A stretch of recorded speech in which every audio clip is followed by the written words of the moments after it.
দেড় মাসেরও বেশি সময় ধরে চলা নির্বাচনী কার্যক্রম শেষে এবার চলছে ভারতের 18তম লোকসভার ভোট গণনার প্রথম 5 ঘন্টা এখনও এগিয়ে রয়েছে বিজেপির নেতৃত্বাধীন দেশটির ক্ষমতাসীন এনডিএ জোট। এদিকে বিজেপির শক্ত ঘাঁটি হিসেবে পরিচিত উত্তরপ্রদেশে এগিয়ে রয়েছে বিরোধী দল ইন্ডিয়া জোট। লোকসভা নির্বাচনে উত্তরপ্রদেশে আছে সবচেয়ে বেশি আসন 80টি। ভারতীয় সংবাদ মাধ্যম টাইমস অফ ইন্ডিয়া লাইভ আপডেটের তথ্য অনুযায়ী বিজেপির নেতৃত্বাধীন এনডিএ জোট 38টি এবং ইন্ডিয়া জোট 41টি আসনে এগিয়ে রয়েছে। অন্যান্য দল এগিয়ে রয়েছে 1টি আসনে। এই রাজ্যকে বিজেপির সবচেয়ে বড় ঘাঁটি হিসেবে দেখা হয়।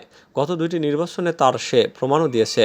কিন্তু এবারের নির্বাচনে বিজেপির নেতৃত্বাধীন এনডিএ জোটের সঙ্গে বেশ ভালো টক্কর দিচ্ছে ইন্ডিয়া জোট। এতে সমাজবাদী পার্টি এবং কংগ্রেস রয়েছে। এই পর্যন্ত ফলাফল দেখা যাচ্ছে যে এনডিএর চেয়ে ভালো অবস্থানে এগিয়ে রয়েছে ইন্ডিয়া ব্লক। মহারাষ্ট্র এগিয়ে ইন্ডিয়া জোট। মহারাষ্ট্রের লোকসভার আসন 48টি। উত্তরপ্রদেশের পর এই রাজ্যেই লোকসভার আসন সবচেয়ে বেশি। ভারতীয় গণমাধ্যমগুলোর দেওয়া সর্বশেষ তথ্য অনুযায়ী এখানে বেশি আসনে এগিয়ে আছে ইন্ডিয়া জোটের প্রার্থীরা। তবে ভারতের নরেন্দ্র মোদীর দল বিজেপির নেতৃত্বাধীন এনডিএ জোটের প্রার্থীরাও খুব একটা পিছিয়ে নেই। ভারতীয় গণমাধ্যম টাইমস অফ ইন্ডিয়ার তথ্য অনুযায়ী গণনা শুরুর পর ইন্ডিয়া জোটের প্রার্থীরা 28টি আসনে এগিয়ে রয়েছেন। এনডিএর প্রার্থীরা এগিয়ে 18টি আসনে, অন্যান্য দলের প্রার্থীরা 2টি আসনে। ভোট গণনার সর্বশেষ 5 ঘন্টা সময় অনুযায়ী 294টি আসনে এগিয়ে রয়েছে মোদীর নেতৃত্বাধীন এনডিএ জোট। অপরদিকে বুথ ফেরত জরিপের চেয়ে ভালো অবস্থানে থেকে লড়াই চালিয়ে যাচ্ছে কংগ্রেস নেতৃত্বাধীন ইন্ডিয়া জোট। তারা এগিয়ে রয়েছে 231টি আসনে।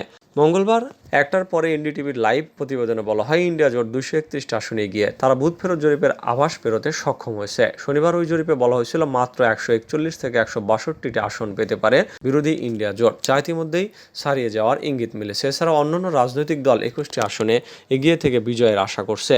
দেশটির সরকার গঠনের লোকসভার 543টি আসনের মধ্যে 272টি আসনে বিজয়ী হতে হবে। স্থানীয় সংবাদ মাধ্যমগুলোর লাইভ আপডেট বলছে বিজেপি জোট সংখ্যাগরিষ্ঠতা খুব সহজে অর্জন করতে চলেছে।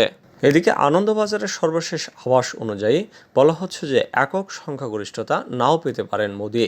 বুথ ফেরত জরিপের যে খবরে বলা হয়েছিল পশ্চিমবঙ্গে বিজেপি এবার অনেক ভালো ফলাফল করবে এবং তৃণমূল কংগ্রেসের চেয়ে বেশি আসন পাবে, কিন্তু সেই জরিপকে উল্টো প্রমাণ করে তৃণমূলই এগিয়ে রয়েছে 42টি আসনের মধ্যে 31টি আসনে।